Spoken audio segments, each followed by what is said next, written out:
Anecdotes for success. Level up with truth, meaning, trade-offs, perspective.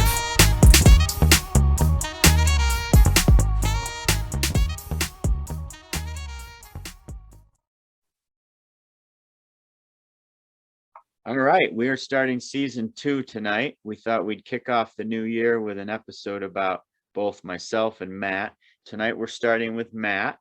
Happy New Year, Matt. Happy New Year, Paul. You seem so excited.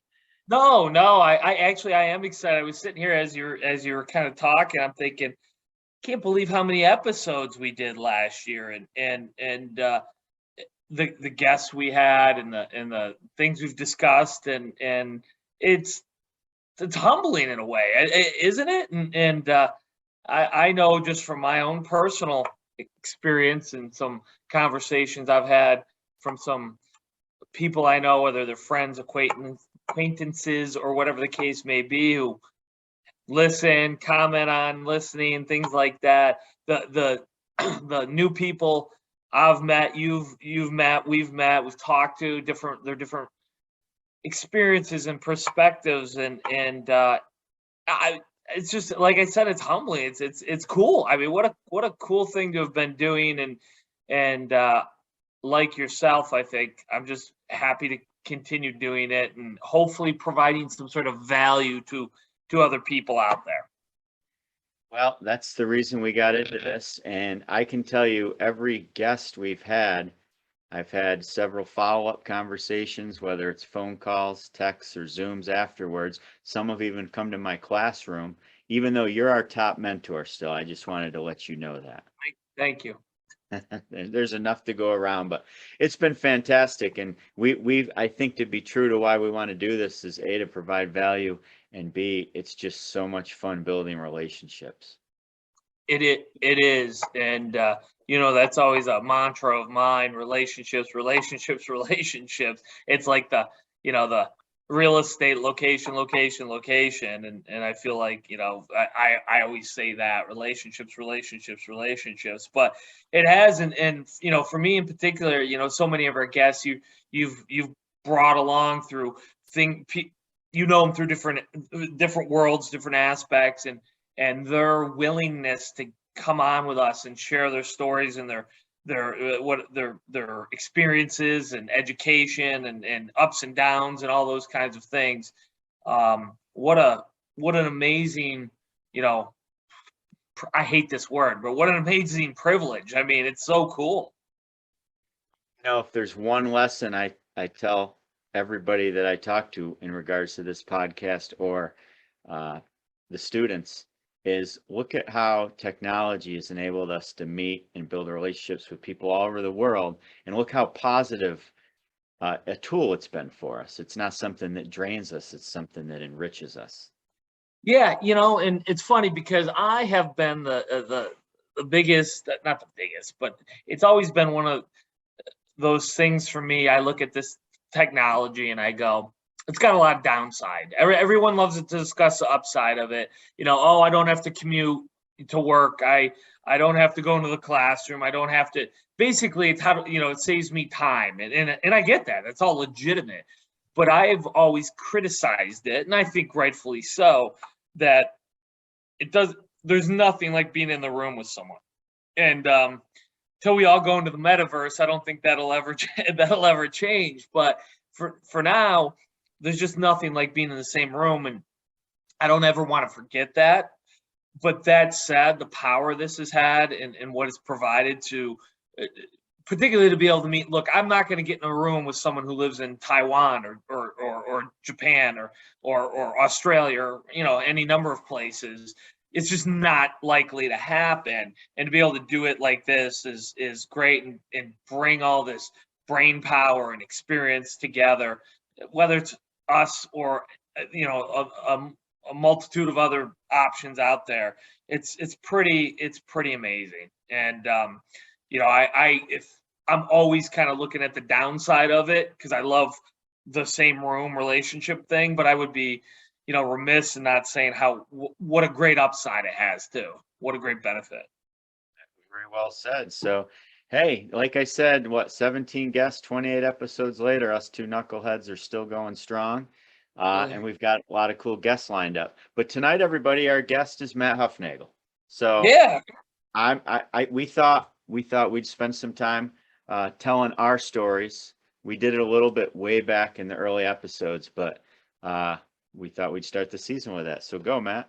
Yeah. And you know, when we were talking about the plan for this start of this year, and I think that it's definitely a good idea to kind of, I don't want to use the word recap because I think we're kind of brief on who we are and what we're doing here. And I know I've had people ask me some more personal stuff, and it makes sense for us to kind of dive into that a little bit. And first of all, the reason I'm here and my goal is to help people with their financial education primarily, and mostly younger people, although certainly doesn't have to be. And what qualifies me for that, right? Why listen to me? And that's that's a good question. I wonder myself at times, but I I have such a passion for it, and I never did. I didn't come up, I wasn't raised that way. I was raised like but like a lot of people, and I grew up kind of with you go to school, you go to college, you get good grades, you work hard, you get a good job, and then everything kind of take care of itself. And there's some truth to some of that, and there's some not so much truth to some of that, in my opinion. And but as I grew and expanded and learned a lot, I changed my point of view on a lot of things. And as you know from talking to your class and other classes I speak to, and I think it's important to see another side of it and what else is out there. And that's my motive at the end of the day. That's my motive, at least in this space. And because I do exist in other spaces just like you do. So, but just kind of get to it. I grew up in a awesome family. I've always said this. I just said earlier I hate the word privilege because I think it gets tweaked and skewed so much. But the one area that I was super, super fortunate in, but more than anything, was how my parents, I just had those kind of parents who, they just told me I could always accomplish whatever I wanted. And whether they believed it or not, I don't know if I'll ever know, but they made me believe it, and that was what was important, that I believed it. And that helped me in so many ways. One of which is I was never too prone to peer pressure because I didn't care what other people thought of me. I always just had this idea, well, my parents love me and they believe in me. Well, why am I going to do drugs or underage drink or whatever the, peer pressure type of things are? I'm going to be me. And that's what matters. And that's helped me probably more than anything throughout my life. But so I had these great parents. I have two brothers who I'm super close with, and they're my best friends in many, many ways. But I did go to college. I was raised in Paul. I don't know if you were the same way, that I was going to college, and I think part of that was the time we grew up in. Whereas today I wouldn't necessarily say that to everyone, but for us, it was like you go to college because that's what you have to do to kind of even be in the race.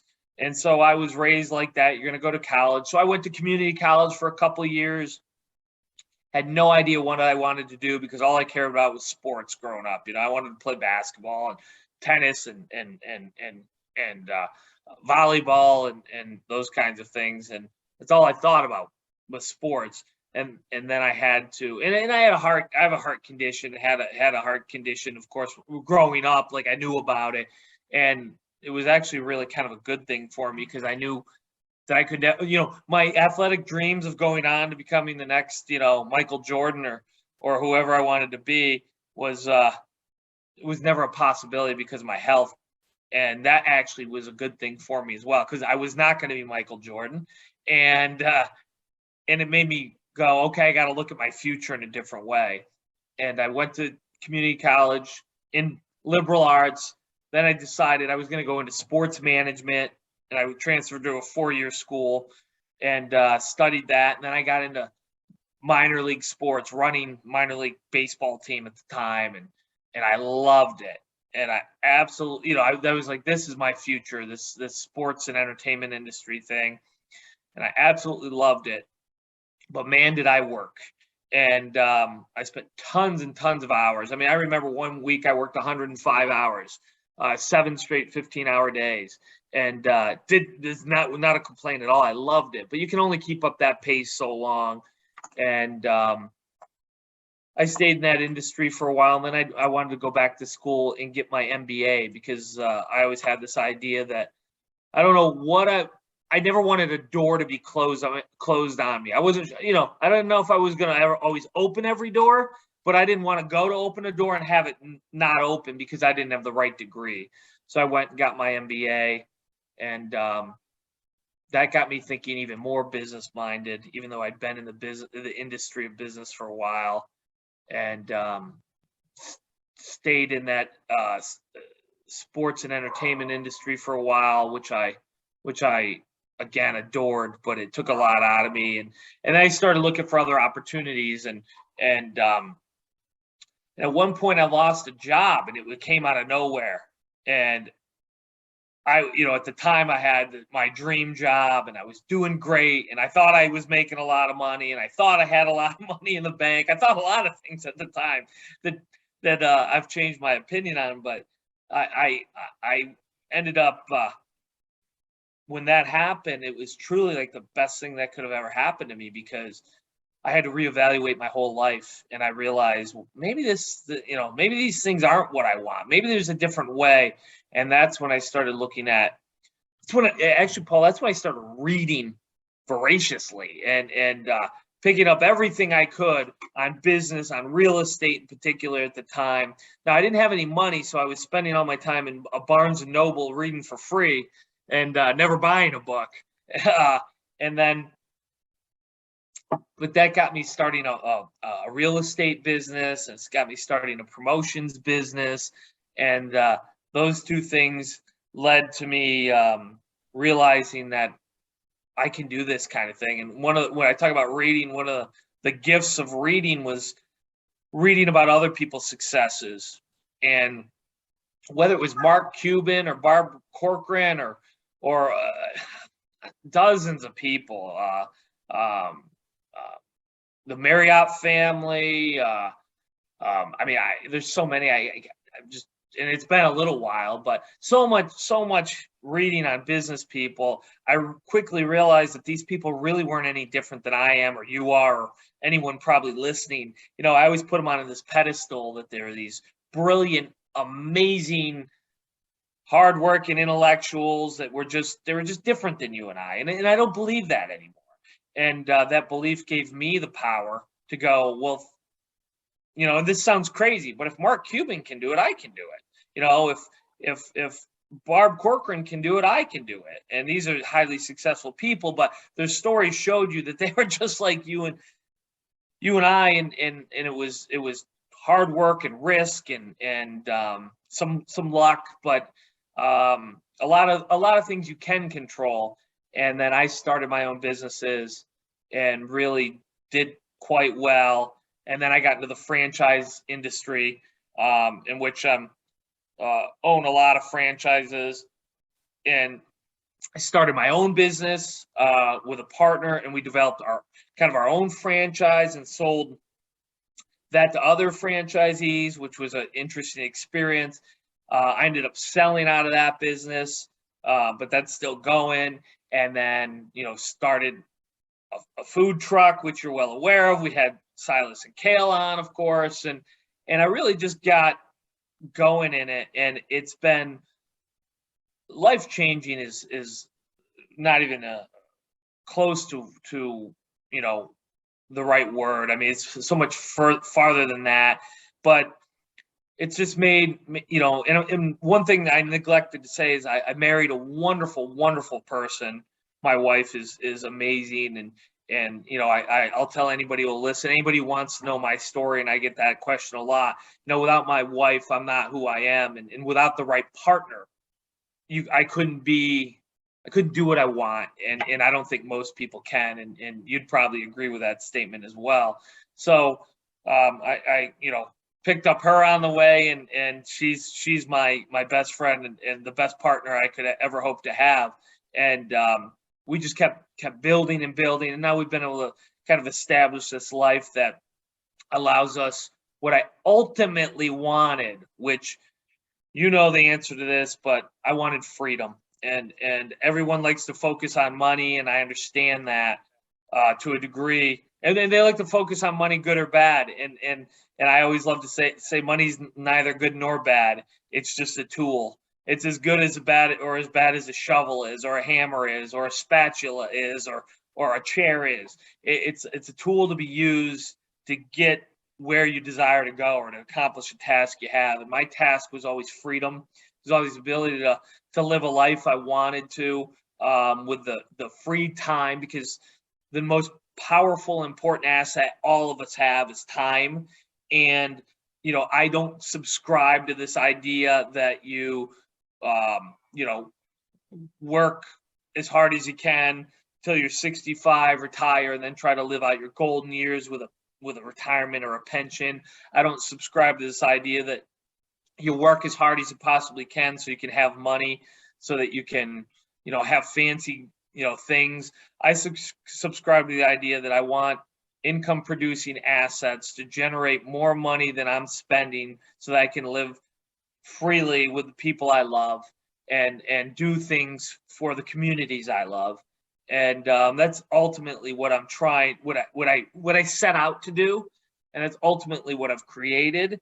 And I don't think there's a better scenario. At least there's certainly not for me, because relationships, people, my community, participating in those in the ways that I want to is what I set out to do. And I think that's what's ideal.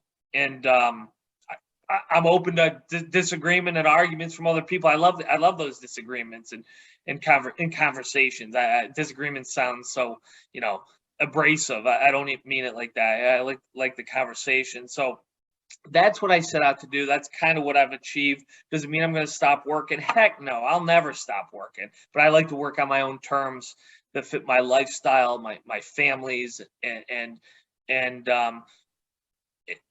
all that has kind of rolled into the 4 pillars we discuss all the time: truth, meaning, trade-offs, and perspective, and how that those affect decision making, and what I can pass on to other people, whether they're younger, same age, older, because I talk to all of those age groups all the time. People from all different stratospheres, whatever you want to, however you want to identify people. And I love that about it. And in addition to all that, I'm also a professor. I have an MBA, I have a PhD. I teach for a major university in their global campus online in the business program. And I also consult with business people on arenas, to franchisees, to franchises, to just business in general. And that I know I've been talking this whole time, of course, but that's what I do, and it's who I am. And this podcast for me is about 3 things. One is fun. The second is helping people to understand, hoping to model to people, whether it's myself, you, or our guests, how that success is out there and it is controllable by you and achievable, achievable by you. And to ultimately try to give something back that people can use, and meet new people on my end, so that I can continue to find the truth. This creates meaning for me, and also look at different perspectives. So 3 of the 4 pillars fall right into what we're doing, week in and week out on this podcast, and that's why I'm here. That's where I came from. That's where I'm at. And you know, the goal for me going forward is continue to build the businesses I love, not just for the tool of money, but so that I can live the life I enjoy living, and like I said, give to the communities that I value. And that's it, I think. Well, you answered three of the questions I was writing down to ask you about podcasts and will you ever stop working and what do relationships mean to you. But luckily, I'm a teacher, so I have some backup questions as well. You don't say. So I've known you your whole life, basically. Our high school years drifted apart a little because we're doing other things, and you were so much younger than me. I mean, I would never hang out with a eighth No grader or question ninth about it. grader. I should have, but nowadays I'd call it a mentorship program, but I could have mentored you. Did you ever envision when you were 18, 19, 20 years old doing what you're doing now? The answer is no, but it's stronger than no, because I didn't know it existed, and so it's a great question. So no, because at the time I'd limited myself like most people do, and I'm limiting myself somewhere up here more than I should anyway, right? You are, we all are, and you know how I love to get on these asides on things, so don't let me. But I just text my daughter the other night, because I talk to you and I talk to all sorts of people about this stuff, including our podcast. But sometimes I feel like I don't even tell my daughter these things as much as I should, although she grew up with me. Believe me, she knows a lot of it. But I text her, and it was just, all I said was, you will be whatever you believe you are in your mind. That's who you will be. And I want her to internalize that. I want her to understand it, not because it's some sort of Jedi mind trick, although it kind of is. Not because I'm trying to manipulate her or anyone. It's because I believe that. So when you ask the question, am I doing when I was 18? The answer is no, not a chance. I thought I was going to go work, get a job, work hard, put away a little money, can't wait to retire, go on, 2 weeks of vacation every year, raise a family, hope to help those kids through college, retire and, I don't know, watch Jeopardy and Wheel of Fortune and live within my means, which I'm not against, but that's a whole nother topic. But live within my means and do those kinds of things. I thought that the level of success that let's say maybe I've gotten to at this point in my life wasn't for people like me. It was for other people. It's people I saw on TV, or people who lived in big cities, or people you read about in the newspaper. Those weren't things I could achieve, and that is why I wanted, when I started getting in your classroom, that's why I wanted to continue. I just wanted to model these people, whatever degree of success I may or may not have, whatever you think about this, whether it's me or someone else, it's achievable. And it's not these special people, because you know me well enough to know there's nothing special about me. And I mean that with all sincerity. I think I'm just the average guy. And I think my decision making has been the important part. It's the decisions I make, how I make them, in what order I make them. That's what's mattered. It's not that I've made these. It's not that I have any intellectual superiority over anybody else, and because I truly don't think I do. I think I'm very average in that sense. But it's the decision making. So that's part one of your answer to the question. Part two is simply this. I didn't know you could have multiple streams of income that could provide money for you to not just live on, but live in a way that I didn't know was even kind of possible at the age I'm at, or it's been like this for a little while now. I didn't know that was possible. I didn't know I didn't know that existed. It was unheard of to me at that point in my life. So no, in two ways, not at all. Now, The last thing I want anybody to think that I haven't gotten here without pain, failure. I still have tremendous responsibilities to lots of people, whether they're employees, whether they're to lending institutions, whether to the family, whether they're to my community, my wife and my daughter in particular. I've got tremendous amount of responsibilities. I have stresses, I have anxieties. I've got a project going on right now that has caused me a lot of stress and things like that. I've slept well in the last few weeks because I'm uptight about it and those guys. I'm not without problems. I don't think, and no one is. I don't want anybody to think that. But that said, my problems are different than my problems would have been had I followed the path I thought I was going to go down. That's what I was going to talk to you about. Also, you're on the path you're on because you're not afraid to fail. You just mentioned sleeping tough the last couple of weeks, anxiety.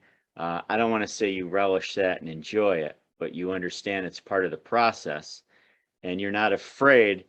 You're doing all you can to prevent stuff from happening, but if something happens, you're not afraid and you'll just keep moving on, right?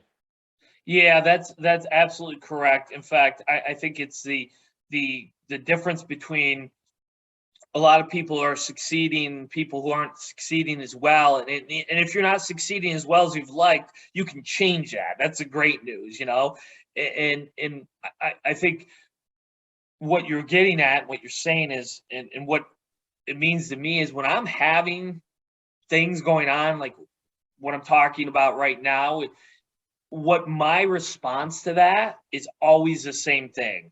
Attack it, do something, take action, go, make the phone call, look at the numbers, whatever it is, knock on the door, ask the question, don't be afraid. And that's, I think that's kind of inherent in me. It's not, it's not something I was any particular way I was raised or the environment. So maybe it is, but I don't think it is. I think I just naturally, if I feel like I'm backed into a corner, or if I'm losing control, or I don't have as much control as I want, my response is to go get it, take action, do. I know there's a lot of people whose response to that is to kind of get in the corner and cross their fingers and hope. And I get it. I'm not. It's not a criticism. But if that's you got to recognize that, because I think the real response, the one that works, is to take action. So, yeah, I have issues. I have things that come up, and what I try to do is go, don't wait, don't lick your wounds, don't cry about it, don't take action. And I've learned by doing that, the results tend to be better. And that's what I'm doing now. In fact, today I had a couple breakthroughs when it came to what I've been kind of uptight about. And those breakthroughs came from taking action and doing something about the stress and anxiety I had.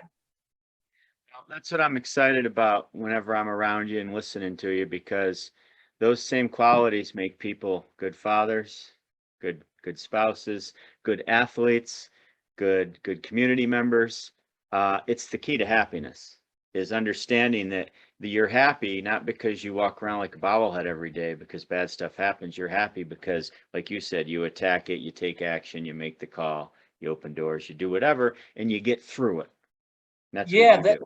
Yeah, I do, and that's great. And that reminds me of something, two things, of a book I read recently, a different book, and of a conversation I had in one of your classrooms recently with one of your students. I'll share the student part first. I was talking about some topic, and I think it was something to do with success.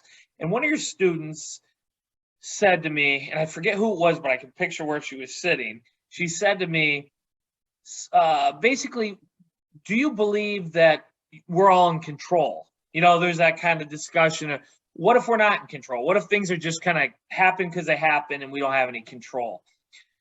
And I said to her, that's a great question. I love that question. And I don't know the answer to whether we're in control or everything's just predetermined, right?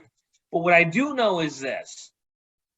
If I thought everything was predetermined, I'd make very different decisions than if I thought that I had control.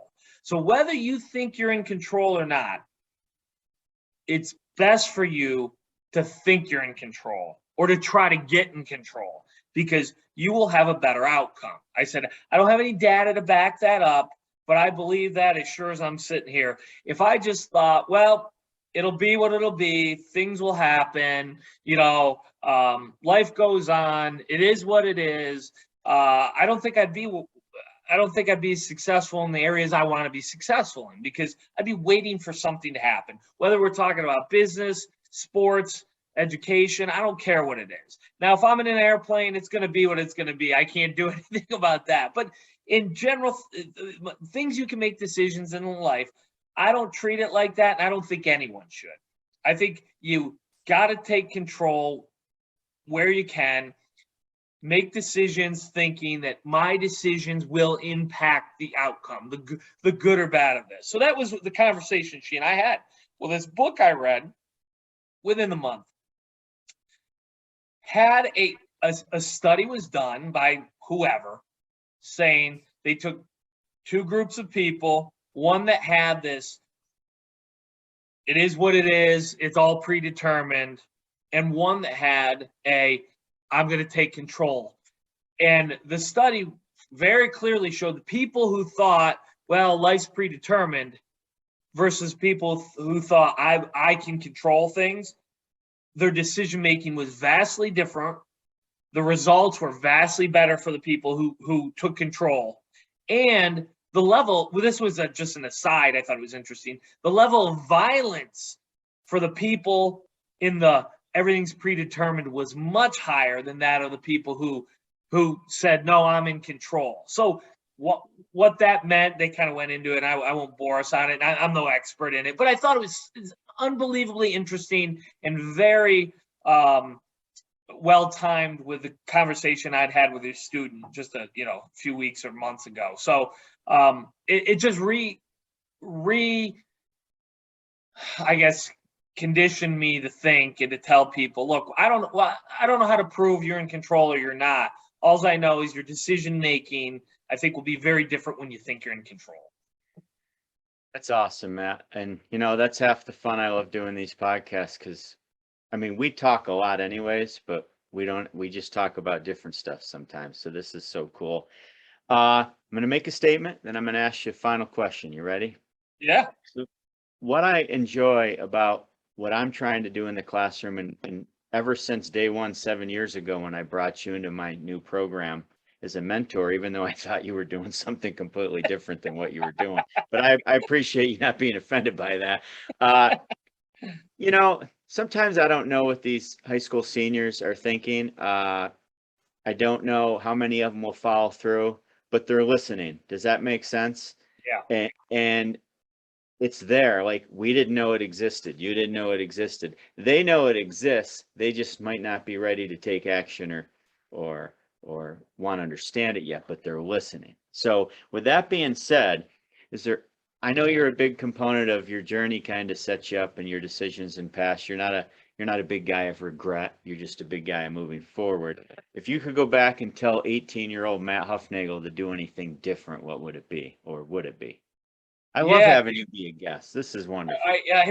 That's a good question, and you kind of nailed it in a sense.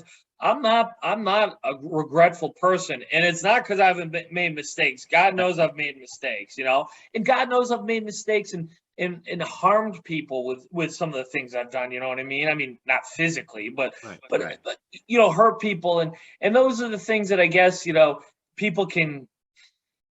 That is part of the journey. That's part of the process. And it doesn't mean you don't apologize. You just say, hey, sorry, I hurt your feelings, but it's part of my journey. So to heck with you. I don't mean that by any means, but I'm very much a proponent of forward. I'll glance back and I'll look back a little bit when something's gone wrong. Or even maybe something's gone right, to try to find what the nuggets I can pull from it to learn from. But that's about as far as I go in terms of, now, because I just don't for me, some people I'm sure probably helps. For me, I've never found it to help as much as plowing ahead and keep going. But, if I were to talk to the 18-year-old me, I would have said this. I would have said, life's short. It's also long. So what you need to do is you need to understand, you need to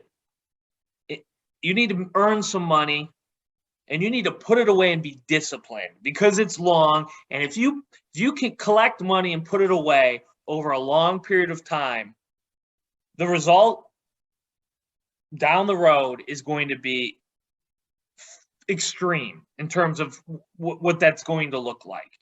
So I would have said, be disciplined, put money away, invest in your future, work hard, keep working.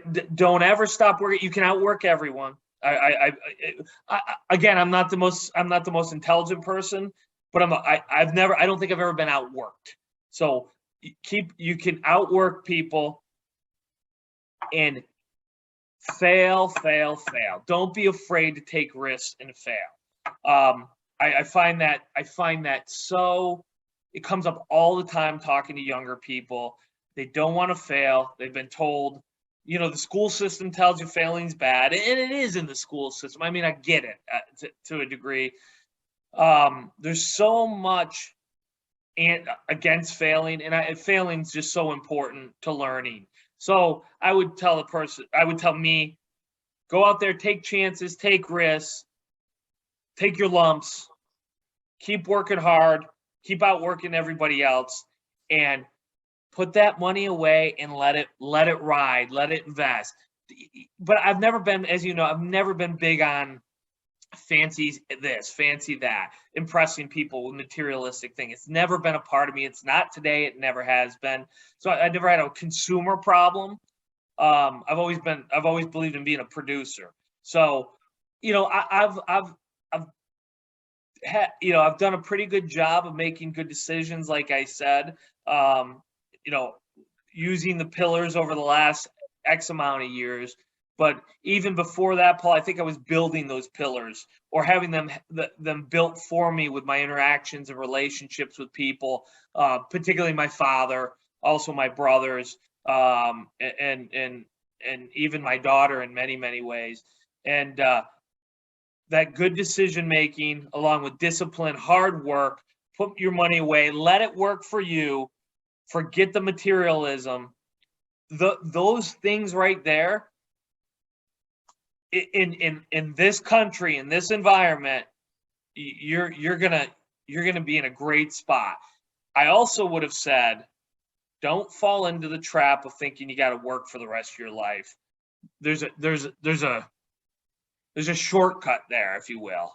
And I would have wanted to know about that shortcut that I know about now at 18 as soon as I possibly could. And that's why I'm so interested in sharing it with anyone who wants to listen. And even that shortcut, I don't care if you're 48. I changed my life dramatically in about 10 years, maybe a little less. Dramatically. So I don't care how old a person is. You can change it quickly, but you got to make the right decisions. But that's what I would say, Paul. And honestly, I've never given that any thought. So that was coming right off the cuff. But those are the things that I find important, and I would want to. Those are the things I talk about now to 18-year-olds. So I think that's what I would want to hear as well. Man, I love it. I mean, I've loved having you around the last 7 years in the classroom. I've been listening a lot more. Well, you realize how much I've been listening for what I've been doing the last couple of years. And your story is like watching my favorite movie. Like, I know what happens when you tell it, but I always find another gold nugget in there when you're talking. You know what I mean? I hope I said that right. Yeah. Hey, this was awesome. Like I said, next time we'll kind of flip the tables and tell my story. And until then, Matt, hey, thanks again, and we'll see you next time. Sounds good, Paul. Talk to you soon. See you. Yeah, bye.